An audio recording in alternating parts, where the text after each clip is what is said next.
What's up, my people? It is your girl. It has happened finally. Further.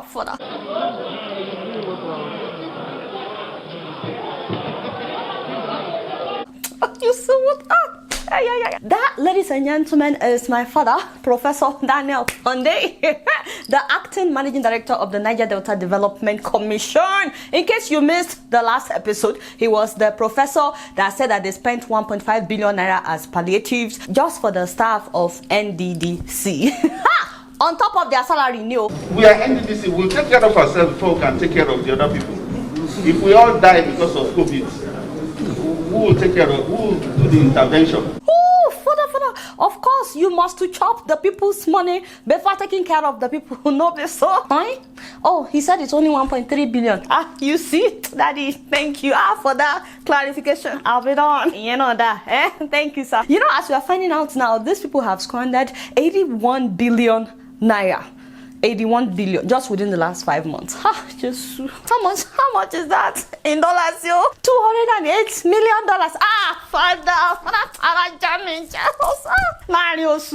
You won't believe how they said that they spent the money. They said 122 million naira went towards condolences.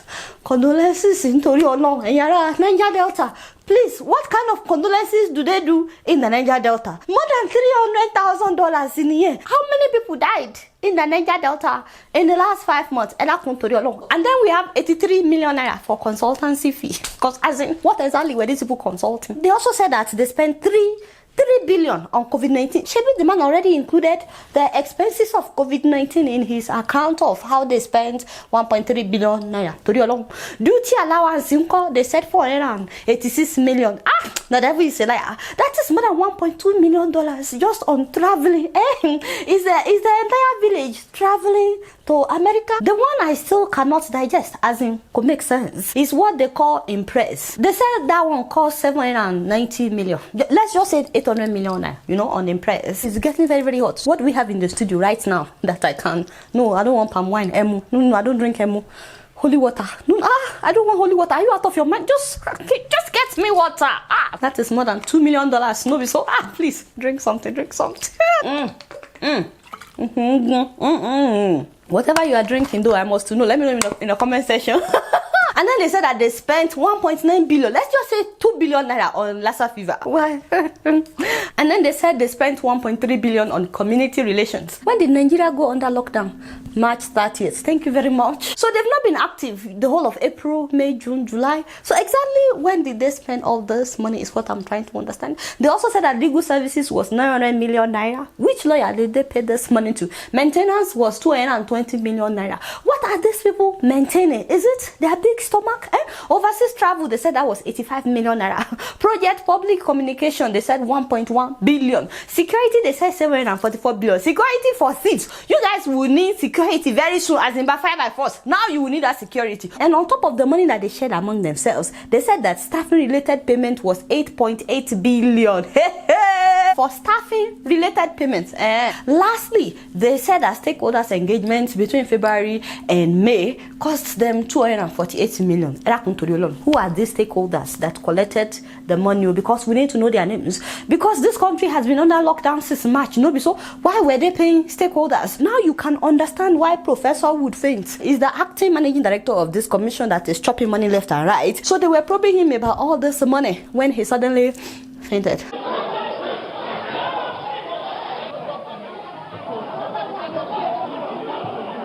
It's actually not funny.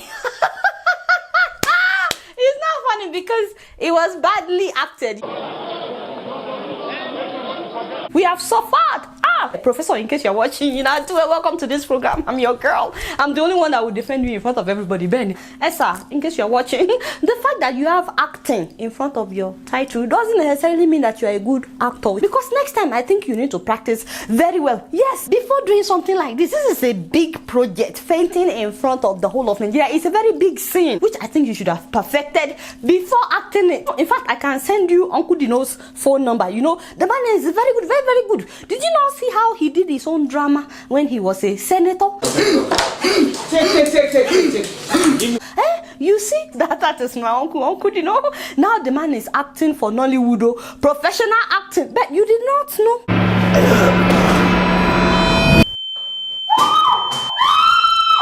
Enough, it's enough. You didn't have to, like, must you?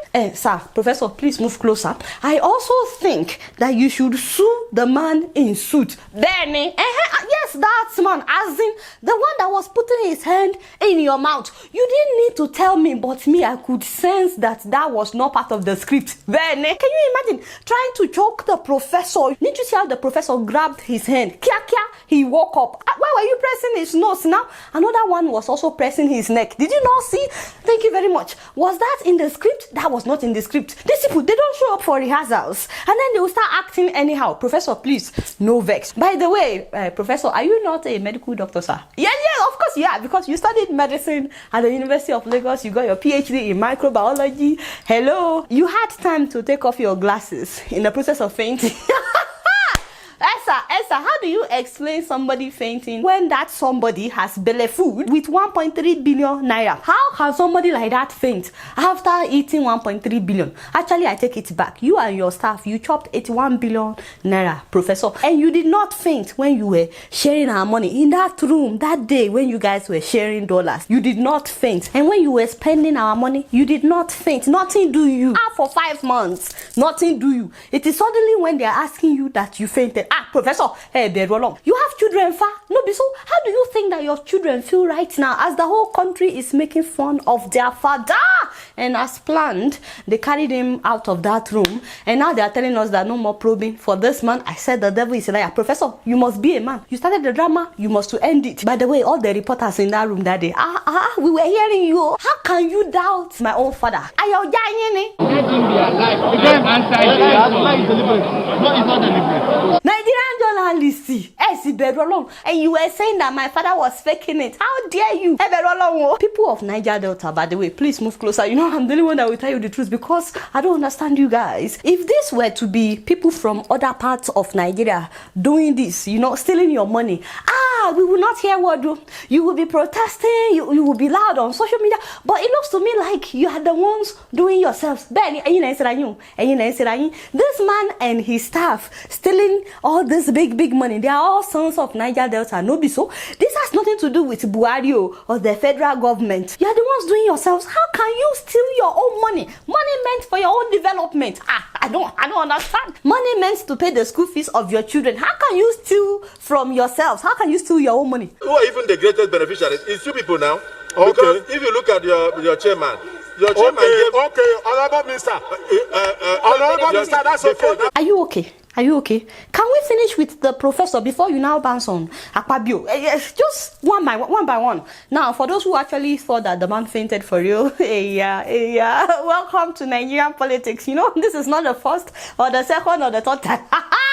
Guess what? I'm just keeping it real.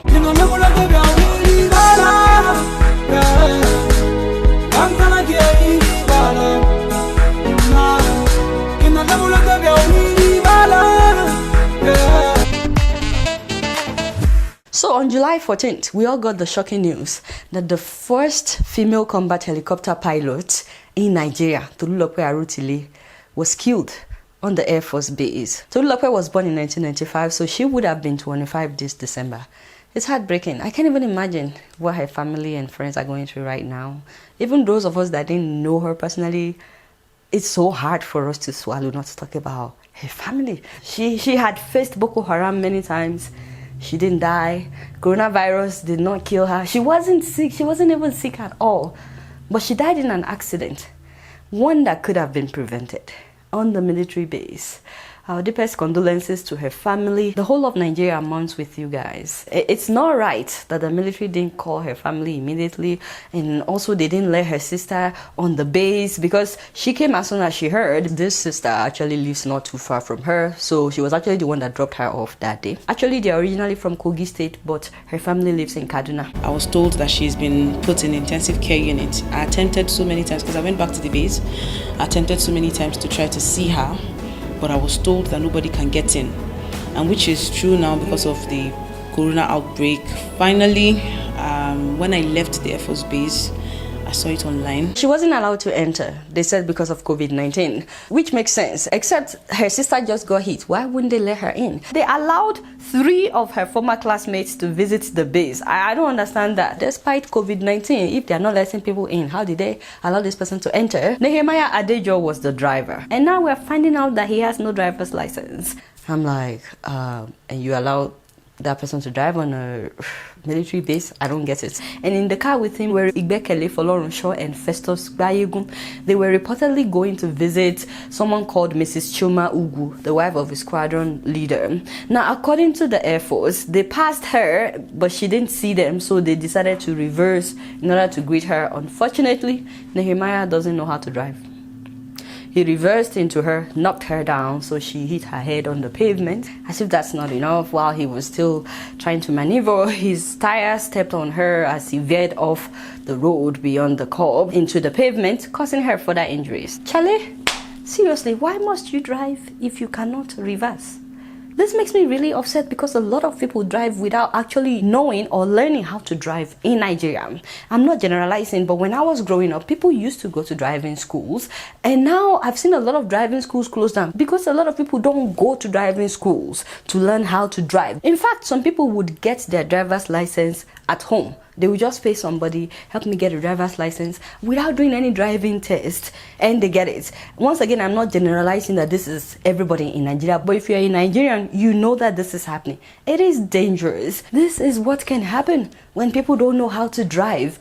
Even people who know how to drive, they get in accidents. How much more when you don't know how to drive, when you don't have a driver's license? If you have a child that is driving without knowing how to drive or without a valid driver's license, please talk to them before they kill somebody or themselves. You know, some people are saying that they killed her, that it's Boko Haram, that it's sympathizers of Boko Haram. Let me know your stand about that, but I don't think so. I mean, if they were trying to kill her, I think they would have done that while she was on a mission out with Boko Haram, because it would be easier to cover that up and say that it was Boko Haram. I don't think they would do that on a military base in broad daylight. Also, I don't think whoever they wanted to use to kill her will now bring his friends to be in the car. I don't think so. At the same time though, I can understand why people would think that she was killed, because Nigerians no longer trust anyone in position of authority, and it's because there has been a lot of lies, deception, lack of transparency or accountability, impunity, especially nepotism in this administration.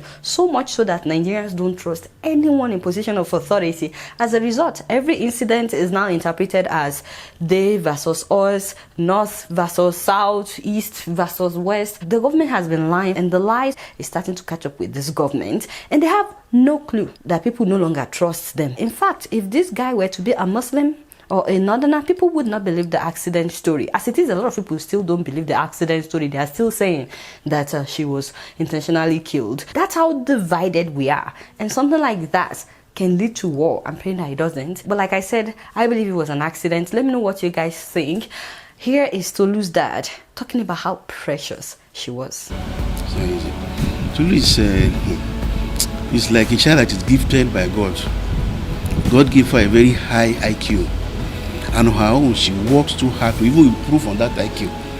Whatever she lay her hands on, whether technical, whether social, whatever, she does not go out apart from her job. Wow. Oh my God. I'm glad that they are consoled by her walk with God, but it's not easy to lose a child. She does only 3 things. Either she's sleeping or she's at work.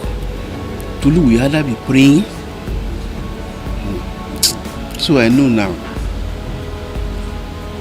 Even before they took her dead body from under that car that reversed, Tolu is already reigning in heaven with the Holy Father. See, that's what everyone has been saying about her. God-fearing, prayerful, just going to church, work. May God comfort her family and may she rest in eternal peace. However, I realize that there will always be that one person who would say something stupid in a situation like this. And the only reason that I will talk about this is just in case he's not the only one thinking like this. That's why I want to talk about this. Some guy named Olisa tweeted this in response to Giddy Traffic's announcement of Tolu's death. The guy said instead of being home with a husband, she's flying helicopter. Wow. And then he said, this is what you get by the so-called gender equality bullshit. Excuse my language. It saddens my heart that at this age, we still have people that think like this. Not to mention a young man with this kind of mindset. Women are not supposed to do amazing things. Women are not supposed to live extraordinary lives. Women are not supposed to be pilots.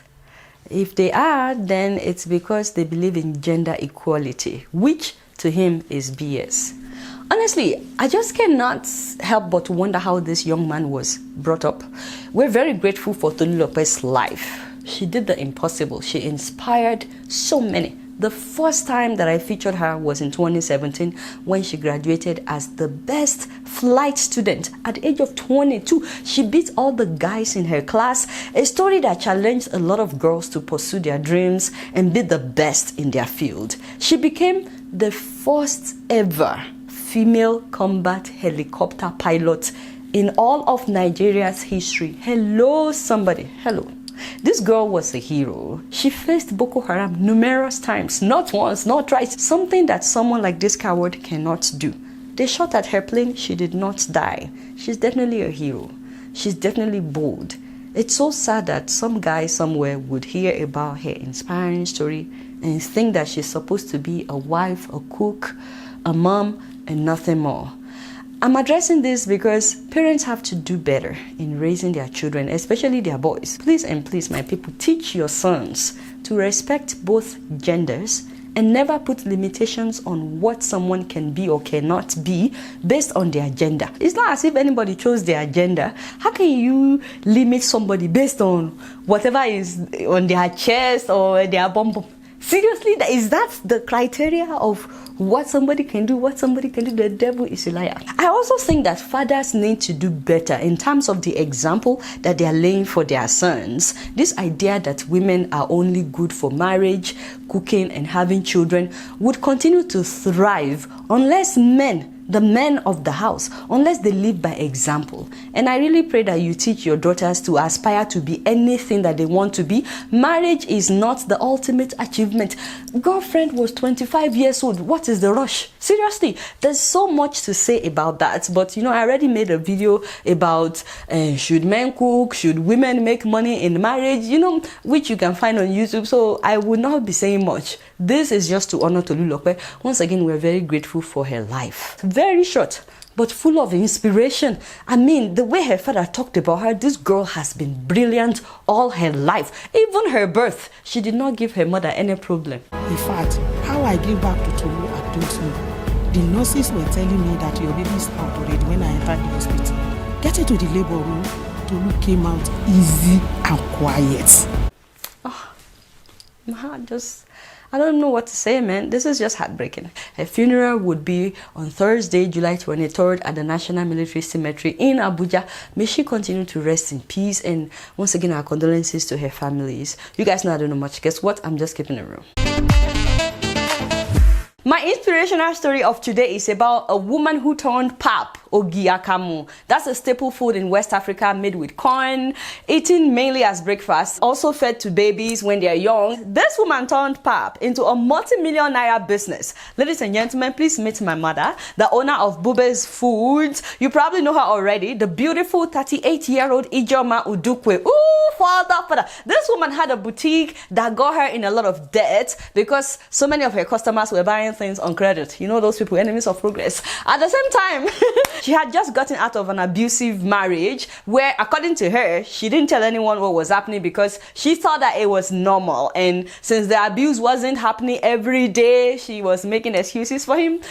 But when she was now left to take care of 3 children, her youngest one was 6 months old at the time, she said that she prayed fervently, asking God what to do. She needed money. While she was in this prayer mode, one day, she said she opened her fridge and saw ogi akamu, and it dawned on her that in Nigeria most people feed their babies ogi for 2 years, and it's a staple food in Nigeria. It also dawned on her that most people don't like buying ogi because they're concerned about poor hygiene, but they also don't have the time to process it themselves, including her sister. She said her sister would also buy corn and give it to a woman that she could trust to process ogi for her to take care of her babies. Meanwhile, Ijoma, this woman, was processing her own ogi. She also didn't trust people So suddenly she thought, why don't I start processing it and selling it to my friends? They are all so busy. I will bring hygiene and proper packaging into Ogi. So she went to the market with 200 naira. She bought corn. She came home, she processed it,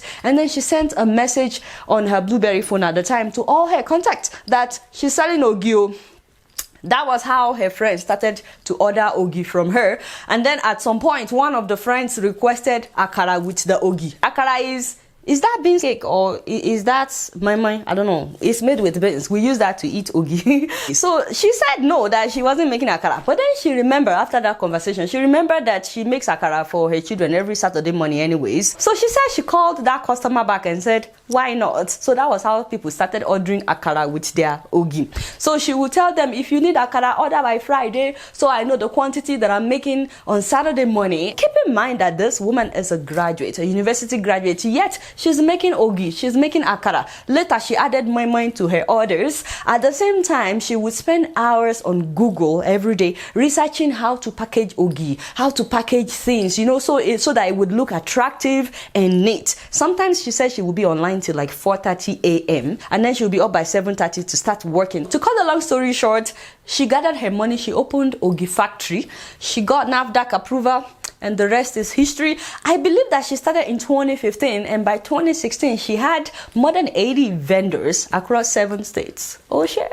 She's based in Abuja, and so she expanded to Lagos, Port Harcourt. I think now she's in 14 states of Nigeria. In fact, she's now shipping her product to the US. She once shipped a whole container to Texas, and people are buying it. She's also expanding to the UK. She has written 2 books. She's writing another one. You can find them on her website. Plus, she now offers business consultations for those starting their own businesses. I mean, I do not know this woman. I don't know her, but my God, I hope I get to meet her someday. My people, this is not the first time I'm asking you on this show that what do you have that can be turned into a business? Especially with the COVID-19, people are going through so much all over the world, not just Nigeria. Many people have not been paid in months, and if you've been trying to get a job for a long time and nothing is working out, what do you have that can become a business, a legitimate business?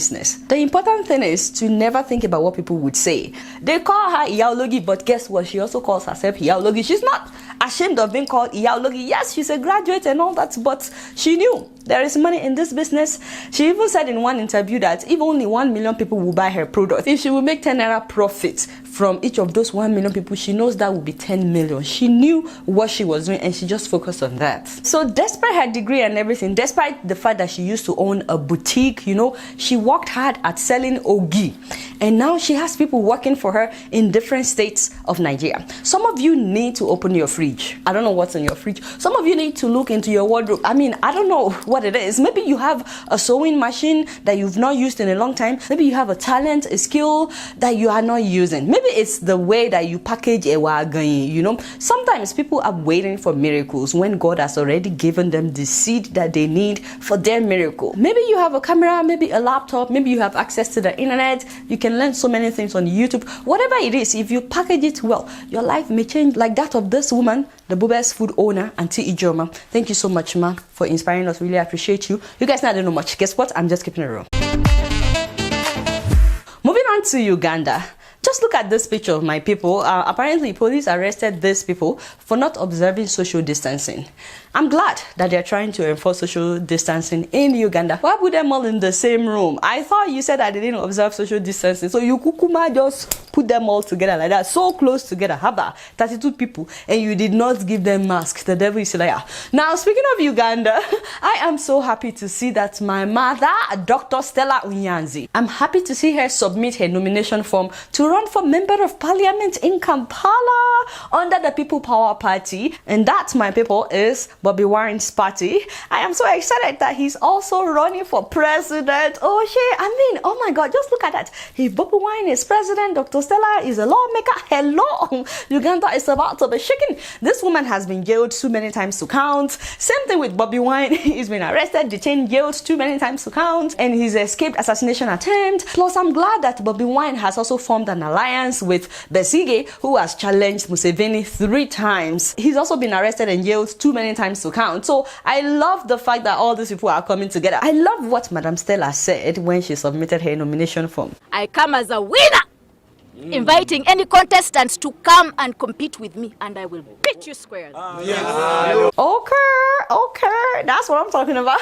See how confident she is. I cannot wait for this coming election in Uganda. My only issue now is Museveni is trying so hard not to leave. As a matter of fact, he has announced that he's running again. I mean, he's been there since 1986. How is that not enough? And he's not doing well. But he wants to run again, which could lead into his 4th decade of being the president of Uganda. Acting on his order, Uganda's Electoral Commission has banned public campaigns. They said people should campaign online and on mainstream media because of COVID-19, which is reasonable, except for the fact that Museveni now collects tax for the use of internet. Father, this is not even laughing matter. And it's all because he didn't like what people were writing on social media about him. So now in Uganda, you have to pay tax to get on Facebook or YouTube or Instagram or any social media platform. I mean, seriously? Now, according to the Ugandan Communications Commission, about 2.5 million people have stopped using the internet when he started taxing them. I'm like, Father, so how are these opposition members supposed to reach people online? I mean, you want to listen to a campaign and you have to pay to listen. It's not that bad. The election will be early next year. They don't know the date yet, but we'll keep you guys posted. You guys not doing much. Guess what? I'm just keeping it real. Moving on to Ethiopia. Oh my God, so much has happened since the last time that we talked about Ethiopia. Call it a war. We need to do better. First of all, Ethiopia was supposed to have its general elections in August, but the parliament has voted to extend the tenure of the Prime Minister Abiy Ahmed. They said because of COVID-19.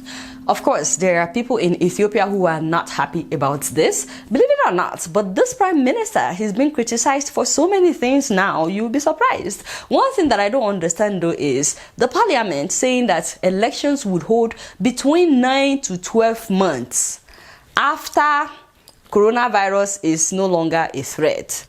I mean, 3 months I understand, but they are saying that they won't hold it as soon as coronavirus is no longer a threat, but that they will still wait for 9 to 12 months. I'm like, okay, so that means that the prime minister will be there for at least another 1 year. Opposition members have criticized this move. In fact, a leading opposition member resigned as speaker just to protest this. Another thing that happened is a very popular singer and activist in Ethiopia, 34-year-old Hachalu Hundessa, was killed by unknown gunmen in Addis Ababa while he was driving. He's been an activist since his teenage years. In fact, at the age of 17, he was jailed for 5 years because of his political activities. And that's when he started writing songs in prison, which became anthems for the struggle against the previous government. Hachalu was an icon for Ethiopia's biggest ethnic group, the Oromo. His music was a soundtrack to protests that propelled Prime Minister Abiy Ahmed into office in 2018. And Hachalu continued to speak out even when they have this new prime minister. He continues to speak out against the marginalization of the Oromo people, even though the prime minister himself is Oromo. So, like a week to his death, though, he criticized the prime minister for extending his term during an interview on national TV. He has also made it known that he was getting death threats. So for him to now be gunned down days after that interview caused a lot of uproar in Ethiopia. Prime Minister Abiy has accused foreign forces of assassinating the singer in an attempt to destabilize the country. Thousands of people took to the streets to protest his death. Police arrested at least 5,000 protesters, and at least 160 people were killed during that protest. I was like, uh-oh.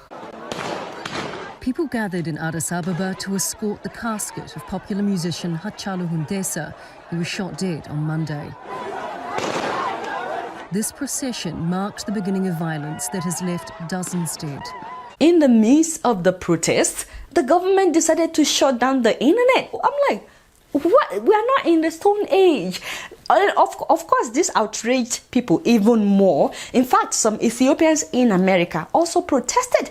Despite the lockdown in America, despite how serious COVID-19 has been in America, some Ethiopians went out to protest. I mean, it's heartbreaking that this musician was killed And even more heartbreaking that more than 160 people were killed in the protest for his killing. So, from what I've realized, ethnicity is a major issue in Ethiopia, just as it is in so many parts of Africa, Nigeria included. And then another thing is the government is not handling the situation well. So far, the government's handling of this situation has really exasperated the situation. Instead of giving people the space to mourn, the government has shut down the internet.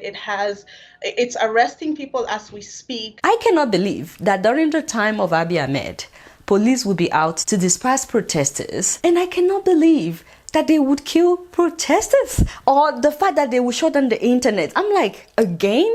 I thought he's a reformer. If you're from Ethiopia, let's hear your opinion. Honestly, my deepest condolences to his family and also the families of all the people that have been killed. Some people reported 80, some people reported more than 200, but a lot of people are reporting around 160. So I can't really tell you the exact number of people that were killed, but all I know is so many people were killed in the protests for his killing. So there are so many families right now in Ethiopia that are hurting so bad. And I just want to extend my sincere condolences to all these families. Above all, Amnesty International has been calling for the release of the people that were arrested. Some of these people are still detained, and this is not supposed to be. You guys not know much. Guess what? I'm just keeping it real. Before I leave, I want you guys to meet a Cameroonian brother, Larry Young.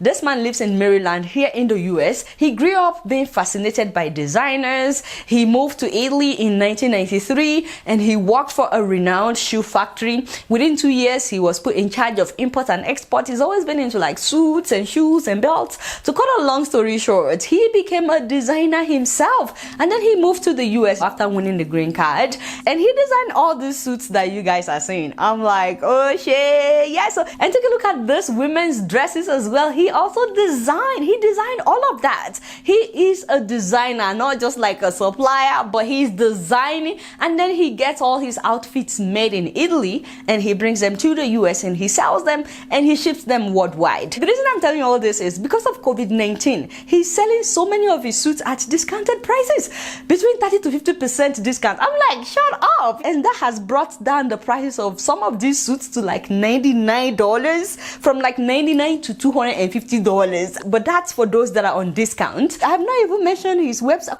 He's googling the guy. He wants to start to order. And he's also selling designer shoes. He designs shoes, he designs belts, and he's shipping worldwide. He's also available for video calls, by the way, so that he can watch someone measure you and send you an outfit that is your size. So this is really good for anybody that likes to dress professional, for lawyers, pastors, doctors, anyone that has a job interview or a wedding, birthday party, graduation, or you just want to look good. Please contact Larry. You can contact him by phone, you can contact him on Facebook, on Instagram, and if you're located in Maryland, this is the address of his store. He's open every single day from 9 a.m. to 9 p.m.